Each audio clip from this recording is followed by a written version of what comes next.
2 సంవత్సరాల కూటమి పాలన మనందరం కూడా చూసాం.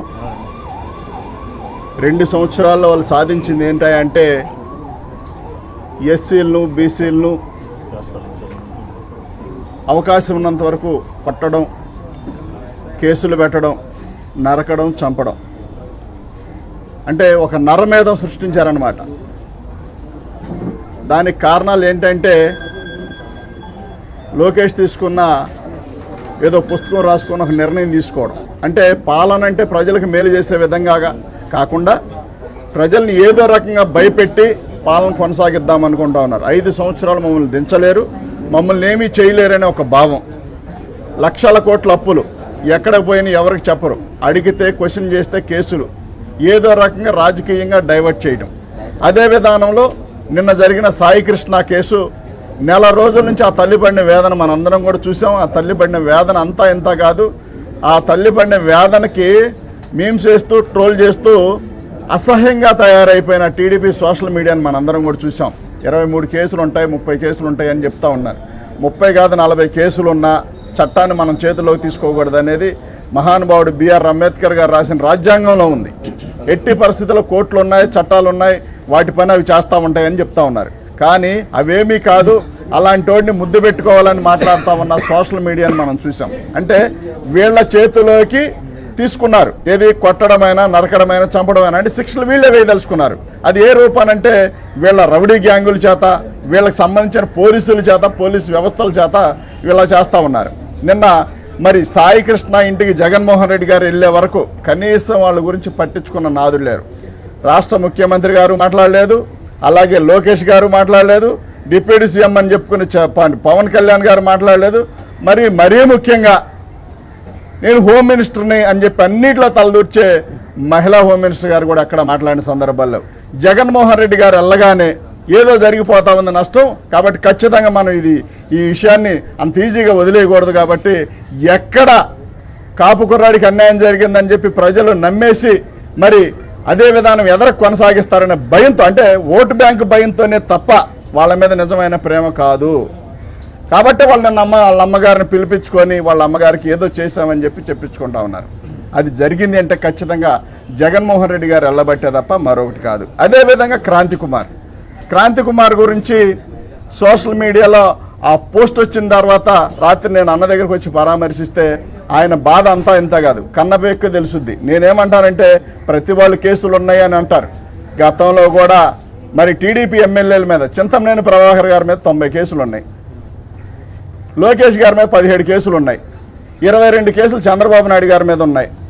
అదేవిధంగా గురిజాల ఎమ్మెల్యే మీద మరి ఆయన మీద ఒక 22, 23 ఉన్నాయి. వీళ్ళందరిని ఏం చేద్దాం? వీళ్ళందరిని తీసుకురాలేం కదా. వీళ్ళందరిని అదే విధానంలో తీసుకురాగలరా? తీసుకొచ్చి స్టేషన్లో పెట్టగలరా? కొట్టగలరా? నిన్న ఆర్టీవీ వాళ్ళు ఒక లైన్ వేశారు ఆయన గురించి. ఎవరి గురించి? సిఐ గురించి. 2nd ఫ్లోర్ అనేది అచ్చంగా కొట్టడానికి, కాళ్ళు పైకి ఏలాడదీసి ఇష్టానుసారంగా హింసించడానికి మాత్రమే ఈ సిఐ వాడుకున్నాడు. ఇతను గ్యాంగ్స్టార్ అక్కడ అని చెప్పిన. ఆ గ్యాంగ్స్టార్ హెడ్ ఎవరు? రాష్ట్ర డీజీపీ గారా, పవన్ కళ్యాణ్ గారా, లోకేషా, లేకపోతే హోమ్ మినిస్టర్ అని చెప్పుకుంటా ఉన్న మరి అనిత గారా?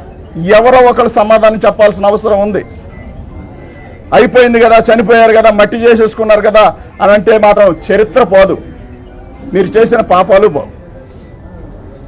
మీకు ఓట్లేసి నిలబడి గెలిపించి ఇన్ని సంవత్సరాల నుంచి 40 సంవత్సరాలు మరి ఉద్యమకారుడిగా పనిచేస్తా ఉన్న పేరుబోగి వెంకటేశ్వరరావు అని రాష్ట్రం మొత్తానికి తెలుసు. ఆయన కుమారుడిని చంపేస్తేనే దిక్కు లేకపోతా ఉంటే ఇంతవరకు సీఐ మీద ఎఫ్ఐఆర్ కట్టామని చెప్తారు, అరెస్ట్ చేసింది లేదు, జైలుకు పంపించింది లేదు, ఇంతవరకు సమాధానం లేదు. ఒక సిపి గారు దాని మీద మాట్లాడడం కానీ ఏదో ఎంక్వైరీ, కంటి తుడిపి ఎంక్వైరీ చేశారు. ఇంతవరకు ఆ విషయంలో పవన్ కళ్యాణ్ గారు మాట్లాడితే ఎవరు మాట్లాడరు, అంటే వాళ్ళకి ఎవరికి సంబంధం లేదు. ఏం జరుగుతూ ఉంది? నరమేధం తప్ప.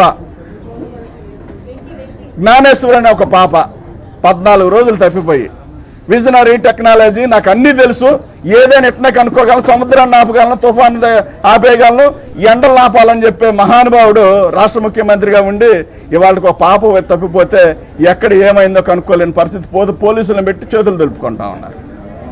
ఇవన్నీ కూడా ఈ రాష్ట్రంలో జరుగుతూ ఉన్న దారుణాలు. అడిగితే కేసులు, అడగకూడదని చెప్పి, అంటే ఒక నియంత పాలన. ఒక నియంత పాలన కొనసాగిస్తా ఉన్నారు ఈ రాష్ట్రంలో. దీనికి ప్రముఖంగా 4-5 మాత్రమే. ఎవరెవరు? రాష్ట్ర ముఖ్యమంత్రి గారు మొదటి వ్యక్తి, రెండో వ్యక్తి వాళ్ళ కుమారుడు, డిప్యూటీ సీఎం, మహిళా హోమ్ మినిస్టర్, రాష్ట్ర డీజీపీ గారు. వీళ్ళ కనుసన్నల్లోనే ఈ రాష్ట్రంలో ఈ దమనకాండ నడుస్తా ఉందే తప్ప మరొకటి కాదు. మనం అత్యధిక ప్రజాస్వామ్యం కలిగిన దేశం అని చెప్పుకుంటా ఉన్నాం. మన గళం ఎప్పొచ్చు, మనం మాట్లాడొచ్చు.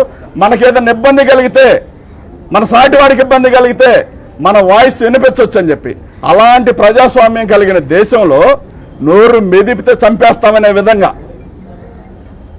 మాట్లాడితే చంపేస్తామనే విధంగా, కాదు కూడంటే లోపలేస్తామనే విధంగా, బెదిరించే విధంగా ఈ రకంగా ఈ రాష్ట్రం తయారైపోతే మళ్ళీ 29లో మేమే వస్తామంటామన్నారు.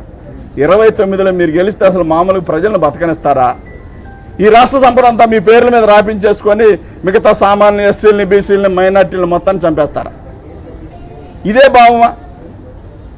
పాలన చేతకాక వచ్చిన అవకాశాన్ని, ఎవరైనా సరే వచ్చిన దానికి అవకాశానికి మళ్ళొకసారి అవకాశం అడుగుదాం, మళ్ళొకసారి గెలిచేదానికి ప్రయత్నం చేద్దామని చెప్పి చూస్తూ ఉన్నారు.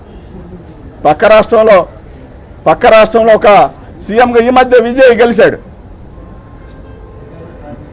ఒక నిర్భయ కేసులో, ఒక పోక్సో కేసులో ఒక పాప విషయంలో నవ్వుతా ప్రెస్ మీట్ పెట్టినందుకు పోలీసులు మొత్తాన్ని సస్పెండ్ చేశాడు. అక్కడ చూసి నేర్చుకోవాలేమో, ఒకవేళ నేర్చుకోవాల్సిన అవసరం మీకు ఉందేమో. ఎందుకు 20 సంవత్సరాలు 30 సంవత్సరాలు మనం పాలించామని చెప్పుకోవడం? బాధ్యతారాహిత్యం, అనుభవరాహిత్యం, అది అంటే మేము అనుభవించాలను. దేనికి అనుభవించాలు? ఈ రాష్ట్ర సంపదని ఏదో రకంగా దోచుకోవడం అనుభవించాలు అయ్యారు తప్ప, ఈ రాష్ట్ర ప్రజలను భయపెట్టే వాళ్ళే తప్ప, కులాల వారీగా విడగొట్టి రాజకీయాలు చేయడం తప్ప, ఈ 20 సంవత్సరాల్లో మీరు సాధించింది ఏంటి అంటే రాష్ట్ర ప్రజలను భయపెట్టడం, కొట్టడం, తిట్టడం, కొరకడం, నరకడం, చంపడం తప్ప వేరే మార్గాలు కనిపించడంలా మీకు. ఒక్కసారి ఆలోచించండి. మన బిడ్డకి అది జరుగుంటే మన బిడ్డ తప్పులు కొడుతామా? మన ఇంట్లో జరుగుంటే అదే అడుగుతామా? ఆ తల్లి కనీసం బూడిదేవమని అడిగింది. ఈ తండ్రి అయితే ఏమీ తెలియక చేతులారా ఆయన చేతులతో ఆయన దహన సంస్కారాలు చేసుకుని ఆయన కొడుకుని మట్టిలో కప్పేసుకున్నాడు. ఆయన కొడుకుని ఆయన ఎక్కడున్నాం మనం? అటవీ ప్రాంతంలో ఎక్కడ అడవి మృగాల మధ్య బతికే అడవి మృగాలు కూడా వాటికి ఆకలి అయితేనో వాటి జోలికి వెళ్తేనో కాటేస్తాయి. మీరు అట్లా లేరు. సార్ మాకు ఇది కావాలని అడిగినా, సార్ మీరు తప్పు చేస్తున్నారని అడిగినా కొట్టేదానికి, తిట్టేదానికి, చంపేదానికి తెగబడతా ఉన్నారంటే మనం ఎక్కడున్నాం? ఏ సమాజంలో ఉన్నాం?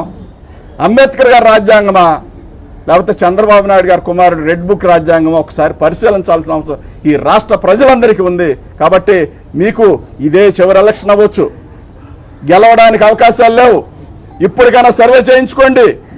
గ్రౌండ్లోకి వెళ్తే మీకు వచ్చే పరిస్థితులు, ఎన్ని ఓట్లు వస్తాయి, ఎన్ని సీట్లు వస్తాయో కూడా ఒకసారి పరిశీలించుకుంటే మీ పాలన ఎంత దౌర్భాగ్యంగా ఉందో ఈ రాష్ట్ర ప్రజలందరూ చెప్తారని చెప్పి తెలియజేస్తూ, ఏది ఏమైనా పేరుబోగు వెంకటేశ్వరరావు అన్నకి పూర్తి న్యాయం జరిగే వరకు మేము, మా ప్రభుత్వం, మా జగన్ అన్న, మేమందరం ఖచ్చితంగా అండగా ఉంటాం.